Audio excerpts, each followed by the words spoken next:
La Compagnie des Louvres propose les 4, 5 et 6 octobre au Centre culturel de Mont-sur-Marchienne la maison de poupées d'Ibsen. C'est du lourd, ça, c'est du sérieux. Ah, on peut le dire. Mais je pense que toutes les pièces qu'on a fait jusqu'à présent sont de toute façon sérieuses, même si une bonne part, ce sont des comédies, effectivement. Mais c'est vrai qu'on attend souvent le rire comme étant le moteur essentiel, effectivement, des émotions. Mais dans les émotions, il n'y a pas que le rire, il y a aussi, effectivement, la colère, l'intérêt pour les choses qui ont de la profondeur, qui racontent des choses très importantes. Et ici, ce sont vraiment des choses très importantes qui sont dites et qui vont dégager énormément d'émotions, effectivement. C'est quelque part la relation pas toujours facile entre une femme et un homme, ou entre un homme et une femme. Pourquoi, à votre avis, a choisi ce titre, La maison de poupées ? Eh bien, parce que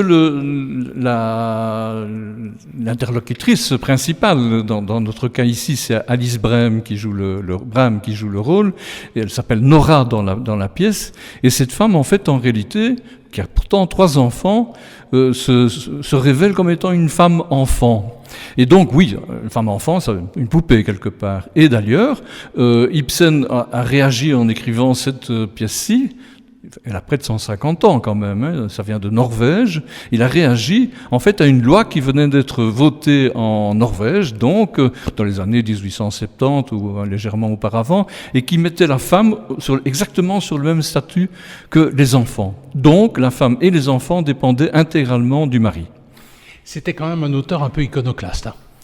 Ah, je pense que c'est d'abord un auteur progressiste en réalité, c'est-à-dire qu'il dégage déjà des opinions et des tendances qui vont révolutionner le monde, la conception du monde effectivement, et sur ce plan-là, on peut l'assimiler à des gens comme Freud aussi, qui ont largement fait évoluer la conception des relations entre les gens, des relations personnelles d'abord et des individus eux-mêmes.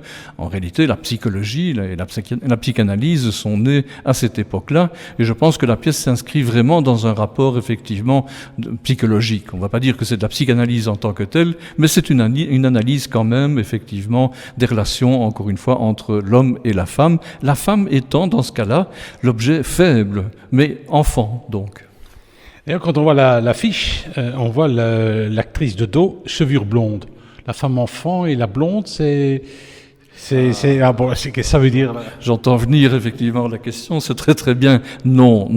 Il y a aucun aspect effectivement de la blonde bête effectivement et la femme enfant dans ce cas-ci. Au contraire, la femme enfant est extrêmement délurée. Mais là, je reprends un terme qui ferait bien partie effectivement de ce concept de femme enfant. Non, elle paraît versatile à certains moments, mais pas du tout. En réalité, c'est une femme extrêmement posée qui a une très très grande conscience des choses, mais qui n'a pas encore découvert la véritable personnalité qu'elle a en elle.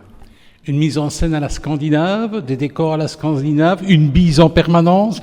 Mais c'est une très bonne question, parce qu'en réalité, comme cette pièce peut être, en réalité, elle pourrait se passer, le thème même de la pièce, qui est très d'actualité encore aujourd'hui, on n'arrête pas de parler de ce genre de choses aujourd'hui, en réalité, donc nous avons voulu la jouer un peu comme si elle était en dehors du temps et en dehors de l'espace. Donc, on oublie le concept Norvège, et on oublie le concept 1878, quand elle a été créée, et donc il nous fallait la mettre quelque part quand même. Les comédiens n'allaient pas jouer nus sur scène, en dehors de tout conditionnement.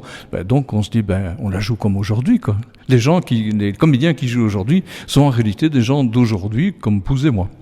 Des pièces d'Ibsen, il y en a d'autres quand même. Oui, tout à fait, et notamment qui concernent tout à fait le progrès social, la révolution, les aspects vraiment révolutionnaires, effectivement. Je n'ai pas le titre pour l'instant. Oui, mais en tout cas, l'Ibsen, j'ai envie de dire, un changement pour la troupe. Ça a toujours été des pièces, de manière générale, sociale certes, mais toujours légères dans le ton. Ibsen, on rigole pas, hein. On ne rigole pas, mais je répète, on a envie de pleurer quelque part. Et ça, c'est une émotion extrêmement riche. Et surtout, je crois qu'on est attentif à ce qu'on y raconte. Et donc, oui, c'est certes une première fois qu'on aborde un répertoire sérieux, je vais dire. Mais d'abord, le théâtre ne se limite pas évidemment à la comédie, surtout à la comédie comique. Il y a d'autres types de comédies qui existent. Et d'ailleurs, Ibsen lui-même réfutait complètement le concept de drame en ce qui concerne sa pièce Une maison de poupée, au contraire. Donc pour moi, c'est une pièce de réflexion, c'est une pièce d'action aussi, dans la mesure où on part d'un point et on arrive à un point final. Et ce point final, eh ben, c'est peut-être l'aspect dramatique pour une certaine société, effectivement. Alors au niveau de la troupe, ça va, on se prépare, mais alors au niveau du public, ils sont peut-être pas prêts. Hein. Alors moi, je pense que le public qui nous suit maintenant depuis un certain nombre d'années va être enthousiasmé par la pièce que nous allons leur faire découvrir aujourd'hui.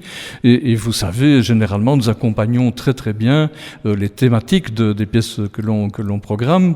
Et donc, il y a effectivement tout un accompagnement, par exemple, un programme que l'on donne à chacun qui entre dans la... Et voilà, le conditionnement, si on peut appeler ça comme ça, se fait à ce moment-là. D'ailleurs, pour moi, le théâtre ne se limite pas à ce qui se fait sur la scène. Il est déjà dans l'acte d'aller au théâtre, à la rencontre, effectivement, de thématiques que l'on donne. Parfois, les thématiques sont dites de façon extrêmement légère, comme on disait tout à l'heure.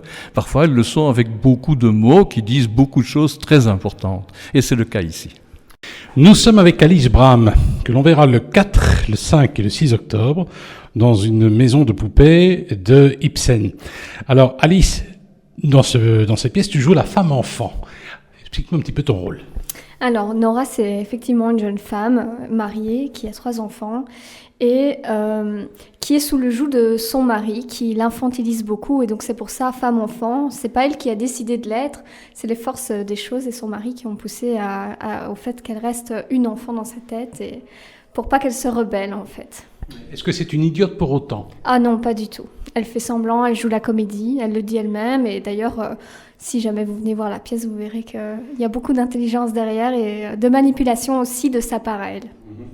Alors, cela dit, quand on voit l'affiche, on voit l'actrice de dos, et puis cheveux blonds. Et comme par hasard, tu as les cheveux blonds. Oui, voilà, mais on en a un peu parlé avec le metteur en scène, et voilà, c'est pas une volonté scénique d'avoir les cheveux blancs, mais comme je les ai, voilà, on en a profité, voilà. Alors, cela dit, c'est la première fois que tu joues dans ce genre de pièce? Non, des drames, non. Maintenant, c'est la première fois où je tiens le rôle principal dans un drame, oui, effectivement. Donc, c'est un sacré défi. Comment tu vas te préparer? Au niveau de la tenue, par exemple, ça va se présenter comment? Voilà, paradoxalement, à l'affiche, ma tenue est jaune. Jaune pour la vie, la joie et l'enfance, le côté enfantin qu'elle a et qu'elle mène tout au long de la pièce. Mais c'est vrai qu'avec ta coiffure et ta taille, tu as l'air d'être une femme-enfant, non? Dans la vie réelle, non, je ne pense pas. Mais pour le rôle, en tout cas, il faut le tenir jusqu'au bout, bien que, encore une fois, il y aura un revivement de situation. Alors, quels sont, à titre personnel, les projets théâtraux pour l'année qui arrive? Pour l'instant, c'est le seul, l'unique. C'est une décision prise par rapport au... Voilà, j'avais envie de faire une pause, on avait besoin. Et donc voilà, c'est un gros projet qui me demande beaucoup de temps et d'attention. Donc voilà, c'est le seul cette année. Nous sommes avec Eddie Verset, qui est un des comédiens de la compagnie des Loufs. On pourra le découvrir les 4, 5 et 6 octobre dans une maison de poupées de Ibsen. Alors, quel sera votre rôle ? Alors, je joue Elmer Torvald, le mari de Nora. Et qu'est-ce qu'il fait, ce mari ? Il prend sa femme pour une imbécile, une femme-enfant ? Non, pour lui, sa femme, c'est une sorte de propriété, c'est sa poupée, donc il mène sa vie, parce que pour lui, c'est tout à fait normal de mener la vie d'une femme, parce qu'elle lui appartient. Rappelons que c'est une pièce d'Ibsen qui a été écrite dans les années 70, et que à l'époque, le fait de considérer sa femme comme une femme enfant, c'était normal. C'était tout à fait normal. Alors le metteur en scène a décidé de le faire un peu intemporel, parce que malheureusement, il y a encore des choses qui sont d'actualité. D'ailleurs, si on voit l'actualité en France, on se bat contre le féminicide et des choses ainsi. Donc malheureusement, c'est toujours d'actualité dans certains cas. En fait, c'est un personnage auquel on peut pas lui en vouloir, quoi. C'est sa vision des choses. Bien sûr, on lui en veut parce qu'avec notre vision du XXIe siècle, on ne peut que lui en vouloir. On a évolué, mais pour lui, c'est tout à fait normal. Donc, la maison de poupée, c'est quand même un choix. Bon, c'est du lourd, quoi. Hein. C'est du Ibsen. Tout à fait, oui. Et c'est surtout pour Nora que c'est du lourd parce qu'elle est tout le temps là. Elle a plein de choses à dire. Moi, c'est par passage.